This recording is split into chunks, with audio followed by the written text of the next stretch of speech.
Hi friends, welcome to Deepika reviews. ఈ video మీకు నచ్చినట్లయితే వీడియోని లైక్ చేసి షేర్ చేసి సబ్స్క్రైబ్ చేసుకోవడం మర్చిపోకండి. ఈ తులసి మా అన్నయ్య కంపెనీలో అకౌంటెంట్గా జాయిన్ అయ్యి మా అన్నయ్య ఆస్తులపై కన్ను వేసి తన అన్నతో కలిసి మా అన్నయ్యను యాక్సిడెంట్ చేయించి చంపించింది జడ్జి గారు. ఈ తులసికి తగిన శిక్ష వేయాల్సిందిగా కోరుతున్నాను అని చెప్పి సూపర్ నికా బోనులో నుంచొని చెప్తూ ఉంటుంది. ఇదంతా అబద్ధమండి అని తులసి అంటూ ఉంటుంది. వీళ్ళంతా పక్కా ప్లాన్తోనే వచ్చినట్టు అనిపిస్తుంది తులసి అని చెప్పి సిద్ధు అంటూ ఉంటాడు. అవునండి, ఇదంతా చూస్తుంటే ఈ సూపర్ నిక కావాలనే ఇదంతా చేస్తుందనిపిస్తుంది. అసలు మా అన్నయ్య యాక్సిడెంట్ చేయటం ఏంటి? ఆ సమయంలో మా అన్నయ్య ఇంట్లోనే ఉన్నాడు, నాకు బాగా గుర్తుంది అని తులసి చెప్తూ ఉంటుంది. ఇప్పుడేం చేద్దాం తులసి అని సిద్ధు అంటూ ఉంటాడు. ఇక తులసి లేచి నుంచొని జడ్జి గారు, సూపర్ నిక చెప్పిందంతా అబద్ధం అని చెప్పి అంటూ ఉంటుంది. ఎవరు మీరు ఏం మాట్లాడాలనుకున్నా బోన్లోకి వచ్చి మాట్లాడండి అని జడ్జి గారు చెప్తూ ఉంటారు. ఇక తులసి బోనులోకి వెళ్ళి నుంచుంటుంది. నమస్కారం జడ్జి గారు, నా పేరు తులసి అని చెప్తూ ఉంటుంది. మీరు శ్రీకాంత్ గారికి ఏమవుతారు అని జడ్జి గారు అడుగుతూ ఉంటారు. నేను శ్రీకాంత్ గారి ఆఫీస్లో అకౌంటెంట్గా జాయిన్ అయ్యాను. శ్రీకాంత్ గారి కూతురు నాకు చాలా దగ్గరైపోయింది. శ్రీకాంత్ గారి అమ్మగారైన వసుంధరాదేవి గారు మనవరాలు సంతోషం కోసం నాకు శ్రీకాంత్ గారికి పెళ్లి చేయాలనుకున్నారు. ముహూర్తాలు కూడా పెట్టుకున్నాము. పెళ్లి మండపానికి శ్రీకాంత్ గారు వాళ్ళ అమ్మగారితో కలిసి కారులో మా ఇంటికి బయలుదేరారు. అనుకోకుండా యాక్సిడెంట్ జరిగిందన్న విషయం మా అందరికీ తెలిసింది. శ్రీకాంత్ గారి యాక్సిడెంట్కు మా అన్నయ్యకు ఎలాంటి సంబంధం లేదు జడ్జి గారు అని తులసి చెప్తూ ఉంటుంది. ఈ తులసి అబద్ధం చెప్తుంది. మా అన్నయ్య వీలునామాలో తన పేరు మీద ఉన్న ఆస్తి అంతా కూడా తులసికి చెందాలని రాసి ఉంచారు. ఆ వీలునామాలో ఏముందో తెలుసుకోవాలని తులసి మా అన్నయ్యను వాళ్ళ అన్నతో కలిసి చంపించింది అని సూపర్నిక చెప్తూ ఉంటుంది. అబద్ధం జడ్జి గారు, అబద్ధం అని తులసి అంటూ ఉంటుంది. వీలునామాలో సూపర్నిక గారు చెప్పినట్టు ఆస్తి అంతా మీ పేరు మీద ఉందా అని చెప్పి లాయర్ తులసిని అడుగుతూ ఉంటాడు. ఆ విషయం శ్రీకాంత్ గారు చనిపోయిన తర్వాతే నాకు తెలిసింది అని చెప్పి తులసి చెప్తూ ఉంటుంది. వీలునామాలో ఏముందో తెలుసుకోవడం కోసమే మా అన్నయ్యను చంపించింది. పక్క పథకం ప్రకారమే ఇదంతా చేసింది. మా అన్నయ్య చచ్చిపోతే వీలునామాలో రాసిన విధంగా ఆస్తంతా తన సొంతం అవుతుందనుకుంది. కానీ మా అన్నయ్య చాలా తెలివిగా తన కూతురు ఖుషిని ఎవరైతే పెంచి పెద్దవాళ్ళను చేస్తారో వాళ్ళకే ఆస్తి దక్కుతుందని రాసి ఉంచారు. దాంతో ఈ తులసికి ఏం చేయాలో అర్థం కాక నా మేనకోడలు ఖుషిని కూడా తన దగ్గరే ఉంచుకుంటుంది జడ్జి గారు అని సూపర్నిక చెప్తూ ఉంటుంది. అంతా అబద్ధం జడ్జి గారు, సూపర్నిక మాటలు నమ్మకండి అని తులసి అంటూ ఉంటుంది. మరి ఎవరి మాటలు నమ్మాలి తులసి గారు? మీ మాటలు నమ్మాలా? మేనత్త బ్రతికే ఉంది కదా. శ్రీకాంత్ గారు చనిపోతే శ్రీకాంత్ గారి కూతురు మేనత్త దగ్గరికి కదా వెళ్లాల్సింది. మేనత్త దగ్గరికి పంపించకుండా మీ దగ్గర ఎందుకు ఉంచుకున్నారు? పథకం ప్రకారమే కదా అని లాయర్ అంటూ ఉంటారు. లేదు జడ్జి గారు, లాయర్ గారు ఆ సూపర్నిక వాళ్ళతో కుమ్మక్కయి ఇలా మాట్లాడుతున్నారు. ఖుషిని వాళ్ళు తీసుకెళ్లి ఇంట్లో పని మనిషి కంటే ఘోరంగా చూశారు. కడుపు నిండా తిండి కూడా పెట్టలేదు. పాపం ఖుషి, నేను సూపర్నిక ఆంటీ దగ్గర ఉండను, నీ దగ్గరే ఉంటాను తులసి అమ్మ అని ఏడ్చింది. అంతేకాదు వసుంధర మేడం చనిపోయే ముందు ఖుషి నీ కూతురుగా పెరగాలని నా దగ్గర మాట తీసుకున్నారు. నా కూతురుగా ఖుషిని పెంచుతానని నేను వసుంధర మేడంకి మాట ఇచ్చాను. ఆ మాట నిలబెట్టుకోవడం కోసమే నేను ఖుషిని తీసుకెళ్లాను జడ్జి గారు అని చెప్పి తులసి చెప్తూ ఉంటుంది. ఏంటేంటి, ఎవరికో చచ్చిపోయిన వాళ్ళకు మాట ఇచ్చారని చెప్పి పెళ్లి చేసుకొని వేరే ఇంటికి వెళ్తూ కూడా ఆ పిల్లని తీసుకొని వెళ్ళారా? కావాలని ఆస్తి కోసం తీసుకెళ్లానని చెప్పండి తులసి గారు అని లాయర్ చెప్తూ ఉంటాడు. ప్లీజ్ లాయర్ గారు, మీకు దండం పెడతాను, అలాంటి నిందలు నా పైన వేయకండి. కావాలంటే ఖుషిని కోర్టుకి తీసుకొస్తాను. ఖుషి ఎవరి దగ్గర ఉంటానంటుందో వాళ్ళ దగ్గరే ఖుషిని ఉంచండి అని చెప్పి తులసి అంటుంది. ఖుషికి ఇన్ని రోజుల నుంచి మాయ మాటలు చెప్పి తన వైపు తిప్పుకుంది జడ్జి గారు. ఖుషి ఇప్పుడు ఎవరి దగ్గర ఉంటావంటే ఆ తులసి దగ్గరే ఉంటానంటుంది. అంతలా ఆ ఖుషిని మార్చేసింది అని సూపర్నిక చెప్తూ ఉంటుంది.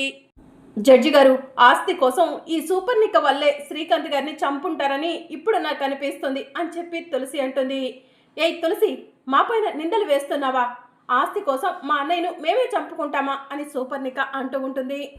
జడ్జి గారు, నిజాలేంటో ఇప్పటి వరకు నిర్ధారణ కాలేదు. మీరు దయచేసి ఇప్పుడే ఎలాంటి శిక్షను మా అన్నయ్యకు కానీ నాకు కానీ విధించకండి. నాకు 2 రోజులు సమయం ఇవ్వండి. ఈలోగా మా అన్నయ్య నేను ఏ తప్పు చేయలేదని నిరూపిస్తాను అని చెప్పి తులసి అంటుంది.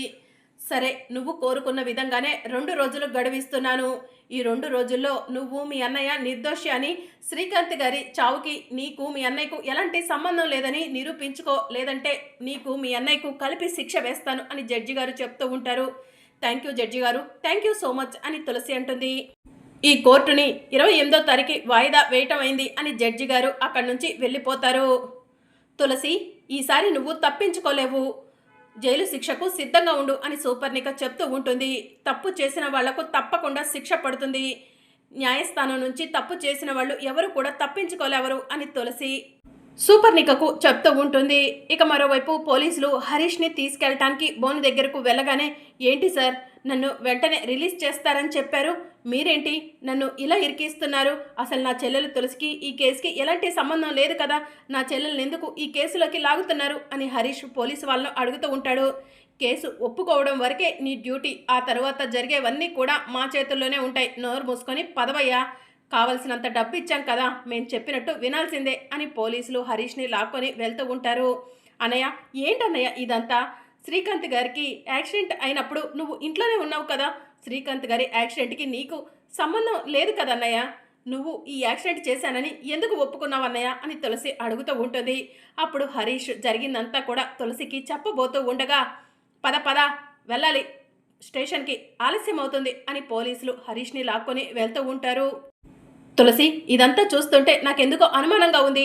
బావగారు పోయి ఈ కేసులో ఇరుక్కున్నట్టు అనిపిస్తుంది. పోలీసులేమో బావగారు నోరు తెరవనివ్వట్లేదు. ఇప్పుడు మనం స్టేషన్కు వెళ్ళినా కూడా బావగారితో మాట్లాడటానికి పోలీసులు అనుమతించేలా లేరు. మనకి ఎక్కువ సమయం లేదు. 2 రోజుల్లో బావగారు నువ్వు ఏ తప్పు చేయలేదని నిరూపించుకోవాలి అని చెప్పి సిద్ధు అంటూ ఉంటాడు. నేను నిజం చెప్తున్నానండి, శ్రీకాంత్ గారి యాక్సిడెంట్కు మా అన్నయ్యకు ఎలాంటి సంబంధం లేదండి అని తులసి చెప్తూ ఉంటుంది. నేను నమ్ముతున్నాను తులసి, కానీ జడ్జి గారిని ఎలా నమ్మించాలి? ఏదైనా సాక్ష్యం తీసుకొస్తేనే కదా జడ్జి గారు నమ్మేది అని చెప్పి సిద్ధు అంటూ ఉంటాడు. యాక్సిడెంట్ అయిన స్పాట్కి వెళ్దామా అండి, ఏదైనా ఆధారం దొరుకుతుందేమో అని చెప్పి తులసి అంటుంది. ఇన్ని రోజుల తర్వాత ఎలాంటి ఆధారం దొరుకుతుంది తులసి అని సిద్ధు అంటూ ఉంటాడు. ఏమోనండి, మన అదృష్టం బాగుంటే ఆధారం దొరకొచ్చు కదా అని చెప్పి తులసి అంటుంది. ఇక సిద్ధు తులసి ఇద్దరూ కలిసి యాక్సిడెంట్ అయిన స్పాట్ దగ్గరకు వెళ్తారు. ఆ చుట్టుపక్కలంతా కూడా వెతుకుతూ ఉంటారు. ఇక మరోవైపు సూపర్ణిక, కనిష్క ఇద్దరూ కలిసి ఎట్టి పరిస్థితిలో ఆ తులసికి ఎలాంటి ఆధారం దొరకదు, ఆ తులసికి హరీష్కి కలిపి జడ్జి గారు శిక్ష వేస్తారు. తులసి జైల్లో కూర్చుంటే ఎంచక్క సిద్ధుని పెళ్లి చేసుకొని ఆ ఇంటికి కోడలనైపోతాను అని కనిష్క చెప్తూ ఉంటే, మేము కూడా ఎంచక్క ఖుషిని తీసుకెళ్ళి ఆస్తిని సొంతం చేసుకుంటాము అని చెప్పి సూపర్ణిక కనిష్కతో చెప్తూ ఉంటుంది. మన ఇద్దరం కలిసి ఆ తులసికి శిక్ష పడేలా చేయాలి. మన ఇద్దరి శత్రువు ఆ తులసియే. ఆ తులసిని కటకటాల వెనక నిల్చోబెట్టాలి, చిప్పకూడు తినేలా చేయాలి అని కనిష్క సూపర్ణికతో చెప్తూ ఉంటుంది. అవును, ఆ తులసి మమ్మల్ని చాలానే ఇబ్బందులు పెట్టింది, ఆ తులసికి తగిన బుద్ధి చెప్పాల్సిందే అని సూపర్ణిక అంటూ ఉంటుంది. ఇక మరోవైపు తులసి, సిద్ధు శ్రీకాంత్కి యాక్సిడెంట్ అయిన స్పాట్ దగ్గరకు వెళ్ళి చుట్టూ అంతా వెతుకుతారు. అక్కడ ఎలాంటి ఆధారం దొరకకపోవడంతో ఆ దగ్గరలో ఉన్న షాప్ దగ్గరకు వెళ్తారు. జూన్ 26 వర్షం కురుస్తుంది. ఇక్కడ పెళ్లి కారుని ఒక కారు వచ్చి యాక్సిడెంట్ చేసింది, మీకేమైనా గుర్తుందా అని చెప్పి తులసి అడుగుతూ ఉంటుంది. అది రెడ్ కలర్ కారు, కార్ అంతా కూడా పూలతో అలంకరించి ఉంది. కారులో ఉన్న వాళ్ళు స్పాట్లో డెడ్ అయ్యారు, ప్లీజ్ ఏదైనా గుర్తుంటే చెప్పండి అని చెప్పి తులసి అంటూ ఉంటుంది. అమ్మా, మీరు చెప్తున్న డేటు ఇప్పటికీ సంవత్సరం దాటిపోయింది. సంవత్సరం కిందట విషయాలు మాకు ఎలా గుర్తుంటాయమ్మా? మీకు ఏదైనా ఆధారాలు కావాలంటే ఇక్కడ సీసీ కెమెరా ఉంది, ఈ సీసీ కెమెరాని చెక్ చేయించండి, ఏదైనా ఆధారం దొరకవచ్చు అని షాప్ వాళ్ళు చెప్తూ ఉంటారు. అవును తులసి, ఇక్కడ సీసీ కెమెరా ఉంది, దీన్ని చెక్ చేస్తే ఆ యాక్సిడెంట్ గురించి ఏమైనా మనకి ప్రూఫ్స్ దొరుకుతాయేమో అని సిద్ధు అంటాడు. ఇక పదండి సీసీ కెమెరా చూద్దాము అని తులసి సీసీ కెమెరా చూడటం కోసం ఒక అతని దగ్గరకు వెళ్తారు. రింగ్ రోడ్డు దగ్గర సీసీ ఫుటేజ్ చూడాలనుకుంటున్నాము అని చెప్పి చెప్తూ ఉంటారు. ఏ డేటో చెప్పండి మేడం చూపిస్తాను అని చెప్పి కంప్యూటర్ ఆపరేటర్ చెప్తూ ఉంటాడు. ఇక తులసి సిద్ధు ఇద్దరు డేట్ చెప్పగానే యాక్సిడెంట్ అయింది అంతా కూడా సీసీ కెమెరాలో కనిపిస్తూ ఉంటుంది. శ్రీకాంత్ వాళ్ళు చాలా సంతోషంగా మండపం దగ్గరికి వెళ్తూ ఉండగా ఎదురుగా వర్షంలో ఒక కారు వచ్చి డాష్ ఇవ్వటం, దాంతో శ్రీకాంత్ వాళ్ళ కారు వెళ్ళి బోల్తా పడటం, ఎదురుగా ఉన్న కారులో నుంచి సిద్ధు బసవరాజు పిఏ దిగి కారు దగ్గరికి వెళ్తూ ఉండగా బసవరాజు, ఒరే సిద్ధు వర్షం పడుతుంది, మనకి నామినేషన్ టైం అవుతుంది, కారులో వాళ్ళకు ఏమీ అవ్వకుండా నేను చూసుకుంటాను రారా అని చెప్పి బసవరాజు సిద్ధుని తీసుకొని అక్కడి నుంచి వెళ్ళిపోవటం ఇదంతా కూడా సీసీ ఫుటేజ్లో కనిపిస్తూ ఉంటుంది. సీసీ ఫుటేజ్ని చూసిన సిద్ధు షాక్ అవుతాడు. తులసి ఇదా శ్రీకాంత్ వాళ్ళ కారు అని సిద్ధు అడుగుతూ ఉంటాడు. అవునండి, శ్రీకాంత్ గారి కారుకి యాక్సిడెంట్ చేసింది మీరేనండి అని తులసి అంటూ ఉంటుంది. అంటే ఖుషికి తండ్రిని దూరం చేసింది నేనా అని సిద్ధు తల పట్టుకుంటాడు. ఇంకా తులసి కోపంగా సిద్ధు వైపు చూస్తూ ఉంటుంది. మరి అప్కమింగ్ ఎపిసోడ్లో ఏం జరగనుందో తెలుసుకోవాలనుకుంటున్నారా? అయితే ఛానల్ను సబ్స్క్రైబ్ చేసుకొని సపోర్ట్ చేయడం మర్చిపోకండి. Thank you for watching.